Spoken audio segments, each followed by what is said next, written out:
He wrote a poem that sometimes it is claimed was written when he was in the Tower of London awaiting his execution. I think there's not really much good evidence for that. But it might well have been written there, because it's a poem that says goodbye to this life. And he says goodbye by speaking in a series of stanzas of the chief institutions of the human world. The court, the clergy, the intellectuals, statesmen, warriors, whatever it is, the list of the things that human beings care most about. And he tells his soul to confront each group and give them the lie, which means to say, you lie. Which, of course, in those days meant that you would be challenged to a duel, and you might well be killed. In his case, it was certain. I wrote this poem for Randy's memorial service. It's the second poem in the booklet, The Lie in Memory of Randall Reed. The things we will not ever have, say strength or beauty, winning speed, a mane of undulant bright hair, a father just and humorous, a mother steady as the sun, sweet singing voice, a chance of love.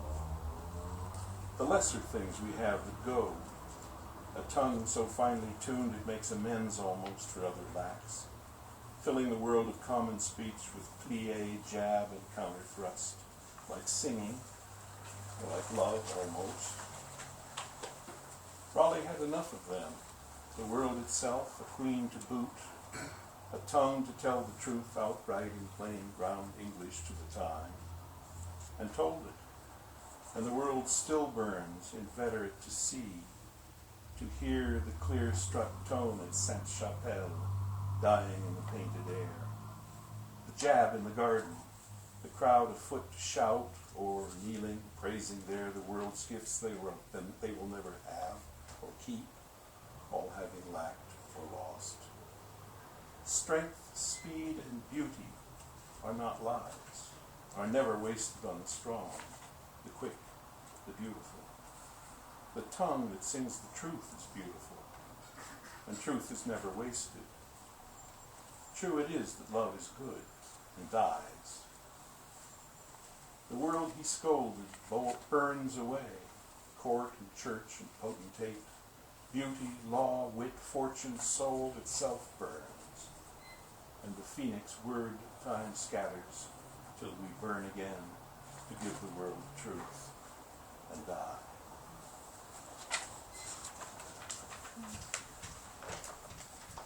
Joan, do you have a copy? Oh, you do. Okay. The other poem is a much simpler response to a person whom I love dearly and who was a member of a poetry writing group for some years. George's widow is here with us, Mary. She came to these meetings. It was the main other person was Nicky Gunstrom, and some of you may remember. And we had a good time submitting our poems for discussion. This poem is actually about, it derives from something Mary said to George one night, to the effect that you never write about those interesting things in your life. And he said, yes, yes, yes, and went on writing the way he wrote. I've invented the details. These are not details from George's real life, but the sort of things that a wife might say to her poet husband that he never writes about. Writers group in memory of George Herman. He writes of dogs, of cloud and wind and rain. What of your youth, she asks, of Saginaw, the lumber camp, the war, that Burmese train? What of the letter Churchill never saw?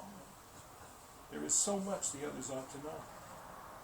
And so he talks of these and writes of snow.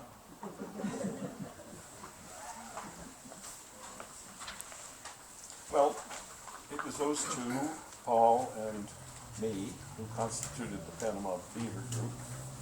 Paul became my student, I guess, about a year before we had the first reading. This is based on his memory of things, but I don't have any. And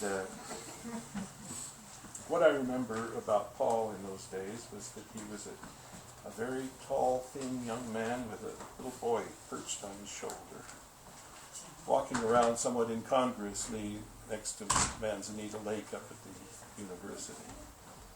Somehow or other he became a student of mine, or we just got to talking, and before long we had this group. We were all very different. Paul is about as different from me as a poet as you can be, but we have, I think, a pretty well-developed mutual respect. And, well, Paul is a public defender over in Merced. He lives in Fresno. We haven't seen each other too much in recent years, but it seems to be looking up. And it was Paul's idea to make this nice little booklet. And, well, here's Paul Lyon.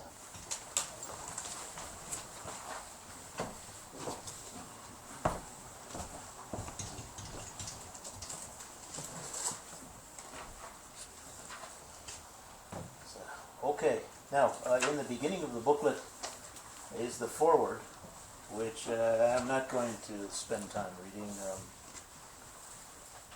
but it represents the only typographical error in the book. It should say forward, which I think is the correct way that you spell the word.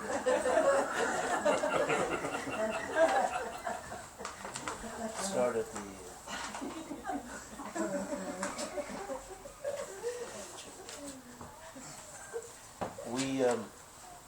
we first started reading the Panama Beaver in April of 1976. I used to know the date, and I tried to find the posters, and I found about a dozen posters or so from Panama Beaver readings over the years. And I mean, I know I have them, but I wasn't able to find them. They used to be marvelous things, and I'm sure I have them somewhere, and we'll use them for the next annual one, which will be coming up next. I'm not sure when.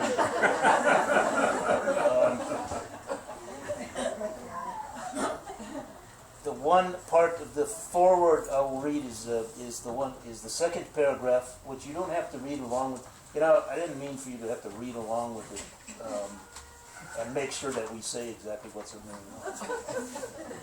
Mark Twain, just at the start of the harrowing leisure of Huckleberry Finn, felt obliged to explain that he meant to portray the characters speaking in different dialects. And you shouldn't misunderstand and suppose that they were all trying to talk alike and not succeeding. I think this is the best way to explain some of the variety that you'll hear tonight. That you might imagine that different poets are trying to talk alike and just failing to do so. And that's not the case. That's not the case at all. I can succeed in sounding like Bill if I want to.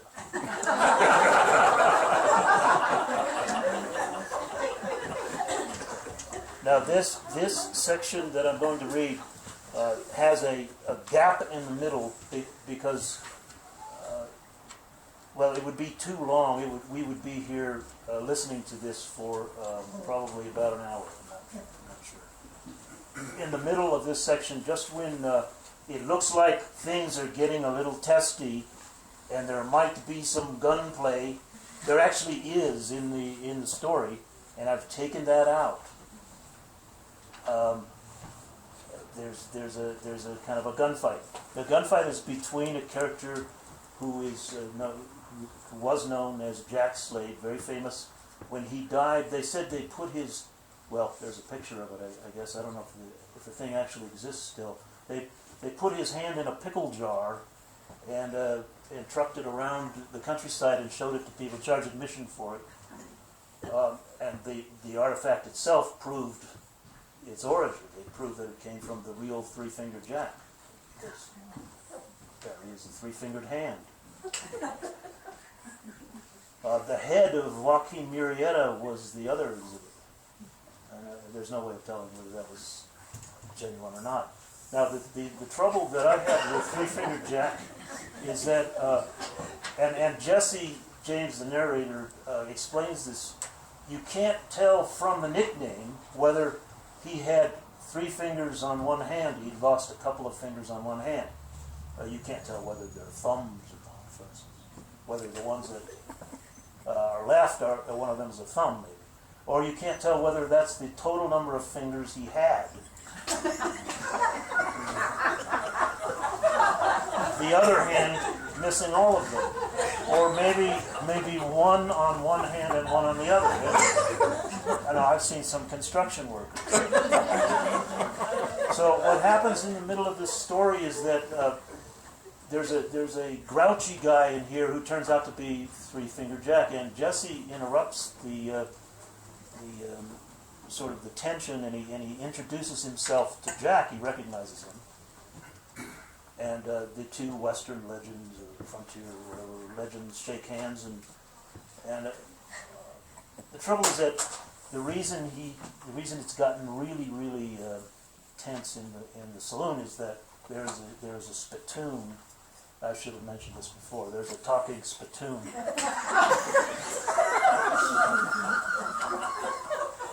You really do need to know that detail. I'm sorry. There's a talking spittoon in there. Some of you may have known that already. It has a very bad attitude.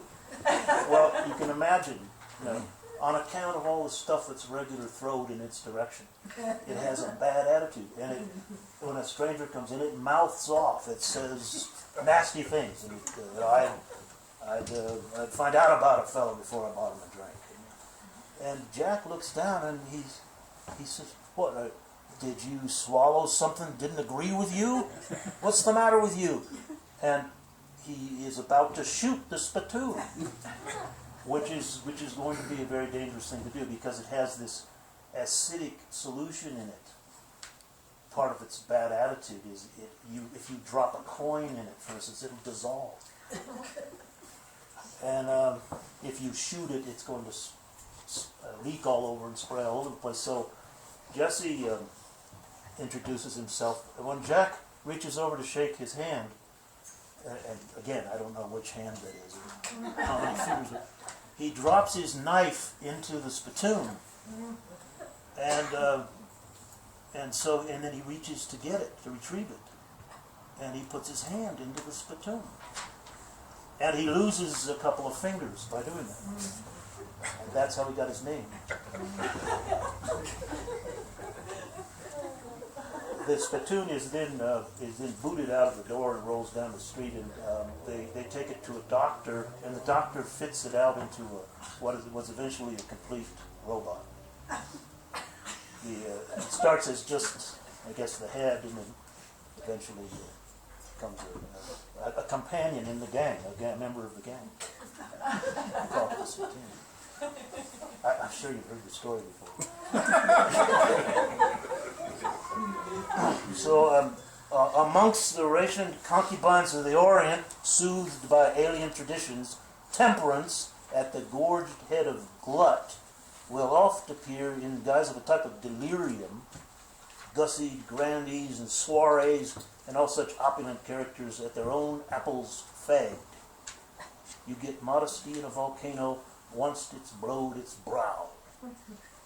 Trundling in by swing door, grim to approach the stinking board, gaining in a grunt the sawed-off shot glass, the jug of brave maker, the muscled beer, or puddler of old turkey tears, naming your poison on the theory it requires a particular killer, depending upon the fancy for every identified male individual.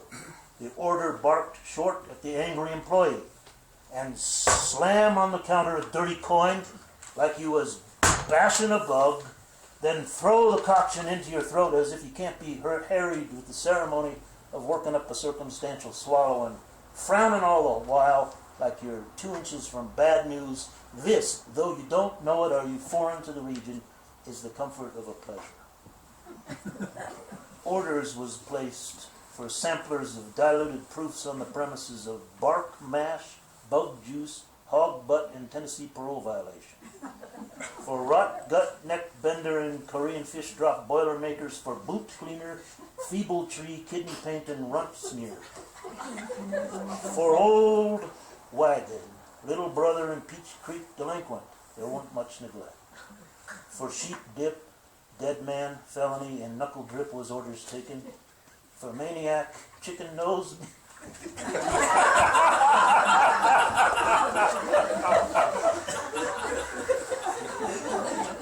That's all right, I just never noticed that. Okay. All right, we're back there. Chicken nose, mule milk, moonshine, sumpskin, liar, and King Lear, and grieving sister, old age, and cat killer. For old coot, no gentleman, grandfather clause, immediate Alzheimer's. Elderly retiree, barrel bottom, laughing hair, unborn widow, fur octogenarian, insane tortfeasor. In vitro fetus, fallacy of the undistributed middle, if by whiskey. Homunculus fallacy. Yes. Homunculus fallacy. Red herring, smokescreen, ad hominem, pathetic fallacy, cognitive dissonance, chronological snobbery, camel's nose, slippery slope, raven paradox, ship of Theseus, analepsis, sonnet, corona, deus ex machina, enjambment, and dissociation of sensibility. Unarmed Venus in the naked grace is softening the grapes below. Ban the sight of skirts under every ceiling where a quantity of wolf spit is quaffed, unsated, though no law keeps the porch, and the doors is fastened with brass mount plates. Push or pull, suit yourself. At Fort Bridger, where you get discooperation from the dumb facilities. I don't know why it is. The carpenters and mechanics there, by absence of rich folk overpaid, put the place together laissez-faire. You had to argue with the tools. Your pumps and buckles done what they pleased. Horses slave to their bar bits. I don't hold much by animate stuff. If the furniture moves, you had enough. The outfit was ganged with growling artisans, as far as white folks, truculents and badlanders, crapulous, who committed such phrasings as won't smear the civilized page. There weren't ample occasion to cuss a laggard, or challenge a foe to trade lead, or condemn a hammer should it avoid a nail head, reshape a thumb, so as you hear the odd bottle called a tall brown son of a bitch. That one there. And innocent acquaintances and friends vilip upended termed curly son of a bitches, or fat ugly bastards, or tall brown curly fat ugly bastard son of a bitches. You heard a horse referred to as a fast, happy son of a bitch. You also heard stationary and faultless objects called some skinny, little tough son of a bitch, or a sorry, fine-haired Dutch or Irish bastard, or a Mexican, Yankee, or curly Canadian bastard, or a son of a bitch, as the case may be, or ugly as, or pretty, as the shoe fit. On the other hand, you had a load of Cheyenne and the like pure quill aborigines painted out naked as trout with such color and marvelous device of scarring, you get the effect of shirts and trousers and wonder where the beads adhered so as to avoid the pain of the culture. These tall brown bastards, plastered in gorgeous deformities, bust out laughing when a comrade shows, his appearance imposing a mysterious joke, what shamed him briefly every time. The stockades shebeen here was also the mercantile. The whole fort, a latifundium of frontier loot, where the toxophylitic tribes of the plains gone to hagger and palter, barter at the ware guild of Bayetta blankets, bolts of Nankeen and Lindsay woolsey beef issue agency hatchets and pickled treasures, canicular eggs and sausage, an Egyptian jar, and other stock in trade, chiefly demon vermouth, mescal, the skewered at bottom, and dreg verbin, and 80-weight Arkansas widow's piss. The price of goods gone up pursuant to economic rule as the engine's blood's cuts by the hooch and bust head, till it gets to where, like I seen it once, when everything could be took out, chin to his heels with a double-load tuck-lit 50 caliber buffalo shot, and he won't leak a drop. For an Indian will become a supernatural creature without conscious guilt nor pain, a few mouthfuls of 40 rod. You see why it's illegal for them to do it. It will result in murder and manslaughter in all formats of homicide and killing, and you don't have a crime. You don't got also the man's rea or his bad blood, in spite of his corpus all over the floor. Why, go ahead, hang his Tommy Hawk or his cousin's gloves for the gore you get when one of them's been at the hoot oil. It's a rough confusion of spirits. The worst of it is their insufferable dialects. When once has the goose grease took, the illegibility of their tongues, the hard locutions flowing from them, when once robbed of the plain speech of men, and torment sense, the comfort of parley unprepared. Now how might it have come to pass, remarks one savage, citing another, that at this hour he is not bound, am I not correctly, as normally he would be in the peeling of game for his woman? His partner drolly volunteers, she is undoubtedly at the lodge of foreshortened deer, fulfilling, as is her wont, her traditional role of officious midwife. One she has assumed without the rigor of appointment, comments a third buck, and each statement sends him to fits of hellish chuckles. Hot sweat, shouts a trader, naming his pleasure like an insult. What he gets in a cup by a barkeep blowed clear, adequate to omit any lurking hair or candlelight holding its own in there. The client jerked the auger 40 total, got a squirt into his collar, but that weren't a waste. The next to enjoy the drink altogether. Again, goddammit, he complains, throws it towards his short mouth.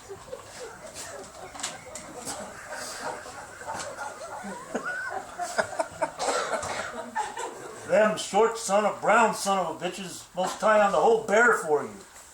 He was a splendid marksman of originally Pennsylvania, in the habit of taking a dram of 9 fever whilst his tourists watered with a forked beard braided by trained squirrels, who's on salary and never quit it, but was ever busy at their master's whim. In his day, when he had all of his ables, he'd been notorious as thief and scoundrel, wanted everywhere, dead or alive. Now reduced to a tenderfoot guide, they always ask him too many questions. Can't hear a question now but what he draws down, threatens to shoot you as a general answer. Just tired of fashioning the pertinent information, exactly where it popped up, bald, and wants that hat of satisfaction. He told his customers, don't never go in there and drink that corruptional trading post liquor. And he done this to be able to drink in private. But now he got himself too close to 7-foot Arapaho, what's been at the swilling of skunk water. He prompt told the native, point your face at something else, you tall, brown, happy son of a bitch. I did not mean rudeness by my curiosity. I would hope at least it's not that you will take offense. It is only the matter of the squirrels. You got a notion about these sad little short little son of a bitches?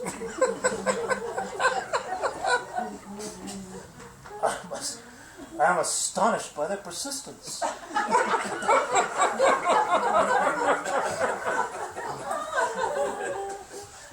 I seen I better step in, the engine soon pass out. Result of the insidious snake milk working in him. They may not, before the white man had up and soon deleted him from the scene, and I can't stand the proposition a man get killed over a couple of freak squirrels. So much the death, I find myself wondering what's it to be alive. You get my drift? What's the difference between me and Joe Blow who bit the dirt? Hear me out on this, if you will. Number one out the gate, you know it don't account for nothing to the world when ain't aware as it hasn't the organ to record it, whether this one in the green hat or that one there in the yellow walked off from the wreck with all his teeth. Second place, the sense, what it may be to walk and eat and recollect, ain't a property to deduce from these flat facts and ain't hinted in the comparative fiat of remaining after, or after another has switched worlds. Do you follow my meaning clear enough? After all, he don't maybe be utterly depart, but loiters on in our bosoms and brains as a locket, chewing his beard leavings, or a book what he's built out his boiling mental margins, or his very likeness in the collar of his kin. And after the fellow fit to choke, after all, the fellow fit to choke, or the gal conveying fevers to nonchalant gallant, or the gradual sagging in the liver and wit, all attest tacit to the continual project of demise, and the presence in the citizenry of the striding corpse. Bear with me, please. You hear it, the idea is to make money, that's a ticket, and mark the progress in abiding lucre and sucker bet of unchallenged chip hugged into the hat when companions sit bilked or shanghaied of a steak and lunch, and don't notice now in your increase the dwindling in the other. The point being to compile, require an annotation without any deviation, the tiniest cent vagary worth the spit of bubbling zeros at the farthest limb of amount. Put me down for the long odds, I ain't finished talking yet. Well, maybe that's your creed, cash and coin, greed's your goal, and I don't he'll excuse me to one makes a living growling at your philosophy, as I take it an attack on liberty. Now let a man exercise his own stout convictions, but I beg you reconsider, as it looks to this boy on first looking at her, you cut into a value devoid of peculiarities, medicinal, clear, and supported by everyone's ready nod, what seems too popular to put me at ease. I beg you reconsider it if you would. You hear it that life's heart is its melodious pleasantry, most oft got amongst the smaller birds and deliberately organized geraniums and roses, and soft gold smashed and polished and swapped as token of the swearing off of dance hall vanity. Well, as though weren't it for the promises made and shaved the gardens by then stifled in scents, the dark angels would be all over us, and we'd be rampant as the cartoons on Roman dishes. A dude vows the sewing up finally at last of his seething lust, or he'd endure the dire fate of floozies mobbing his crib. Or is it just me? But I don't desire you lose sleep, clacking at your abacus over the enigma of regular love's policed nudity or conjugal allegory, nor do you read me right. You reckon I heave up history and marble slabs representing as they must unavoidable reason, unbreathable faith, and unbeatable pitch and woo, or other forest products, to slam down on sentiments gentle as butterfly winks, an inspired spring of kitten on the odd evasive dust ball. Don't let it keep you up nights. I give you only food for thought. And some say that none other rests, as it were, on the prevailing over pals, or them as has been designated pals in order to be defeated, and reckon success in competition's rock pile. And if contentment got and taken the floor, then the remainder of the building, leaving your contenders exhausted into trust, voters to memorize the name of your dog, private secretaries to conceal your urine, and your suspenders of such power, the boy trousers hauling the public gold. Well, all the more power to you, no skin off my teeth. Only I beseech you, an odd phrase resembling the toady suck of cigar through the purchased gums.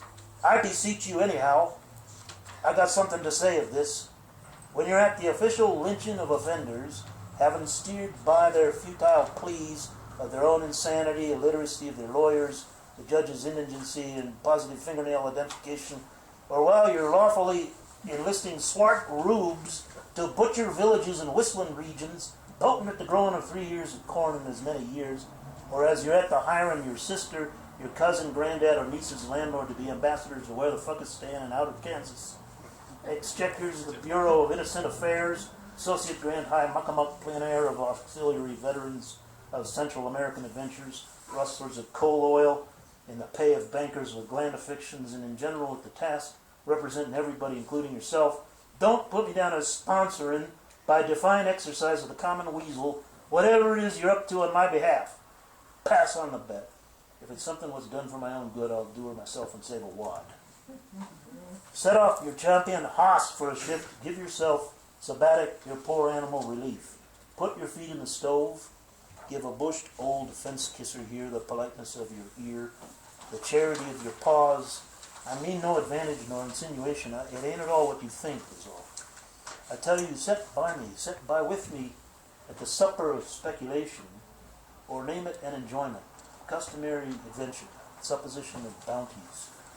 Overcome by dishes, spilling greens, extensive beans, teeming, you'll here and there the germs of sense, yeasty dough of the plug of things. Bear with me, got something to say about your theory. From rotational joints, unforked greased planks, pried by flakes on tortured haunches, sprinkled, magically aroused towards the agate plate, and palate enlivened by virtue of explosive nozzles on swell netted Italian flagons or other sorts of bunting, brickwork, plaza tile, clay lions, tanned knees, turned necks, unreliable minstrels, ivory combs perched high, poked high from maiden's head. Be right with you.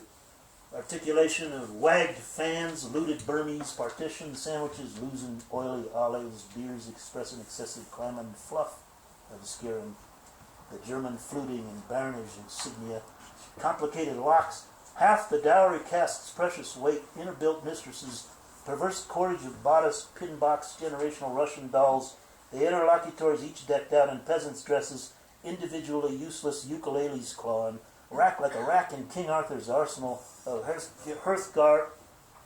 hearthgear, executioner's skinny prod, fork, spade, and armature bin, and over the broadleaf mantle, crucifix of scimitars, the old guy's portrait framing, and what he calls to mind a man lacking internal organs, or external ones to offer them proper channels, or invigorate his town's gagging pumps, wells, ordnance, and storytellers, jaundiced charts, incorrect globes, ratchety, prejudiced, wooden, scientific models of the career of Sun, Moon, Pluto, and Benjamin Franklin, the whole gimcrack, bloodless, dress-hide, humorless Comanche graveyard contraption rigged to the moods of a selfish son, ungrateful daughter, nattering wife, loudish husband, thankless banker, backstabbing business acquaintance, treacherous friend, hostile hombre under the huge hat in the corner, petting his anxious 30-30, the hapless tot, what's made him a project, scaling the Spear Point Cemetery wall, the dogs gobbling the turned meat, the foreigner accidentally insulting the athlete,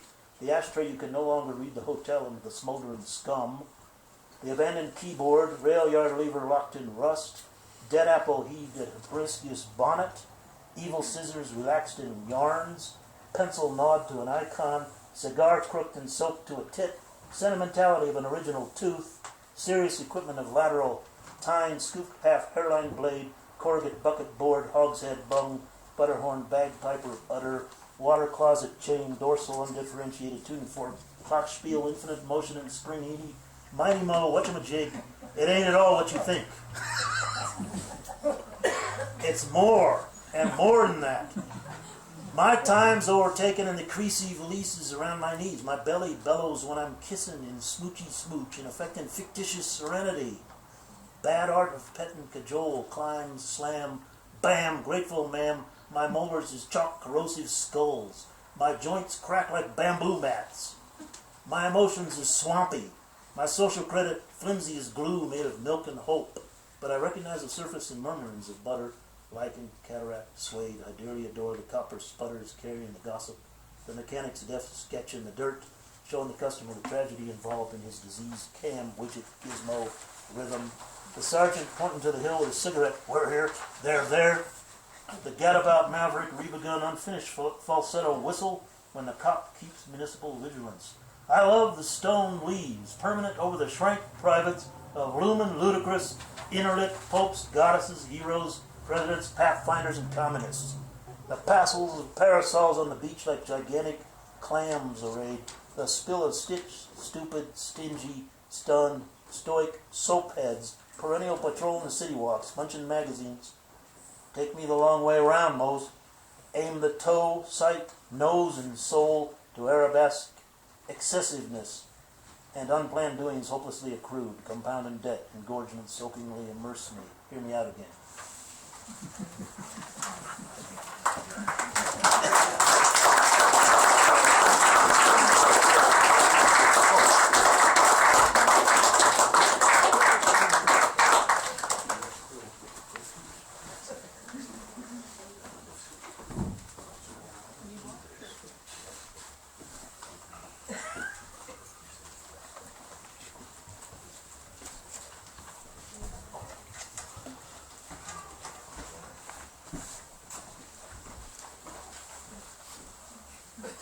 I don't know if you want to follow along in the book. I'm not intending to read them in the order in which they appear, so you might have to do a little scrambling. But then you've been doing some scrambling now for a few minutes, haven't you? This is called Chad, a Liberal's Prayer. Remember Chad? Hanging Chad. Oh, there's a note to this. In February of this year, a sinkhole opened under a house near Tampa, Florida, swallowing a man named Jeff Bush. His body was not recovered. Chad, a liberal's prayer. Lord, punch a hole in Florida. Our Lord is somewhat deaf. He didn't beat about the bush, but I said Jeb, not Jeff.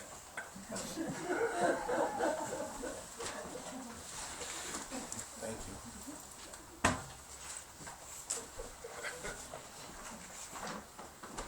Well, here's a related one. It's on the previous page. It's, you know Calvin and Hobbes. This is Veblen and Hobbes. I'm thinking of the famous sociologist who invented the phrase conspicuous consumption. And of course, Hobbes is the early theorist of the social contract, the inventor of the idea that the state is a single man called Leviathan, made up of all the people who live in the state. There's a famous illustration from, I guess, the frontispiece of Leviathan, which shows this massive creature with all little men in his arms, and the king is the head. So he represents the state. This is called Veblen and Hobbes, a get-well card for Uncle Sam. In private life, it's called a tumor. In the body politic, consumer. Leviathan, we want to wish you universal morbid tissue. That's the way to see life whole and see it steadily. Let's roll.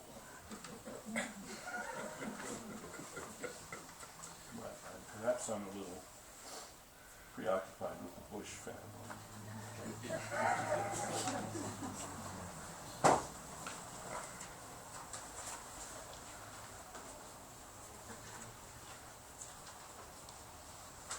This poem is called Starla by Stoplight. If you're a jazz fan, you know a song called Stella by Starlight, a romantic ballad. This is my vision of a kind of generic Hollywood movie in a certain period. A steamy story about an adulterous affair and the consequences of it. Starla by Stoplight. Ahead of her, what's green turns yellow. She slows. It seems she wants to stop, finding in that Ford a fellow with a mustache who's a cop. Lipstick red, her little Alpha, under the praying mantis light.